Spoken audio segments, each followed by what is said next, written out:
বললেন ফেরেশতাদের মধ্যে তিনি তো ইয়াহুদীদের শত্রু।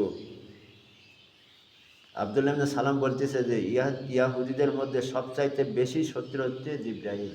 মানে সব সময় যে ওহী নিয়ে আসে, সব সময় আল্লাহ রাসূলের কাছে যখনই কোনো কাফের কোনো বিপদ আপদে পড়ে গেছে তখনই আল্লাহ পাক জিবরাইলকে পাঠায় দিছে। এই জন্য কাফেরেরা সবচাইতে বেশি শত্রু মনে করে জিবরাইলকে, সবচাইতে বেশি। নবী করিম সাল্লাল্লাহু আলাইহি সাল্লাম বললেন কিয়ামতের সর্বপ্রথম যে খাদ্য খাবে তা হলো মাছের কলিজা অতিরিক্ত টুকরো। এটা হলো সবচাইতে মানে জান্নাতের মধ্যে এটা সর্বপ্রথম এটা হচ্ছে মাছের কলিজা। জান্নাতবাসীদেরকে যে খাবার দেবে মাছের হচ্ছে কলিজা। তারপরে যা কলিজার সাথে লেগে থাকে আর আর সন্তানের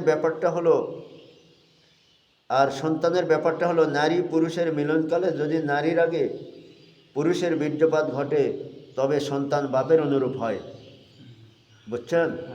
যদি স্বামী স্ত্রী মিলন হচ্ছে কিন্তু স্ত্রীর আগেই যদি ওই স্বামীর যদি বীর্যপাত ঘটে তাহলে সন্তান হবে বাপের মতো। আর যদি পুরুষের আগে নারীর বীর্যপাত ঘটে তবে সন্তান হবে মায়ের আকৃতিতে, মায়ের মতো ধারণ করবে।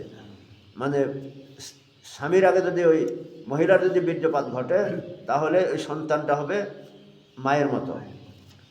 তখন আব্দুল্লাহ ইবনে সালাম বললেন আমি সাক্ষ্য দিচ্ছি যে আল্লাহ ছাড়া কোনো সত্য মাবুদ নেই, তিনি নিশ্চয়ই আপনি আল্লাহর রাসূল। তিনি বললেন আল্লাহর রাসূল, ইয়াহুদিরা এমন একটি জাতি যারা আশাবাদ রটনার অত্যন্ত পটু। মানে ইহুদিরা এমন একটা জিনিস সব সময় খালি একটা অদ্ভুত একটা প্রশ্ন করবে, অদ্ভুত মানে প্রশ্নের উত্তরগুলো দেওয়ার মতো খুব কঠিন হয়ে যাবে এরকম ধরনের প্রশ্ন করবে।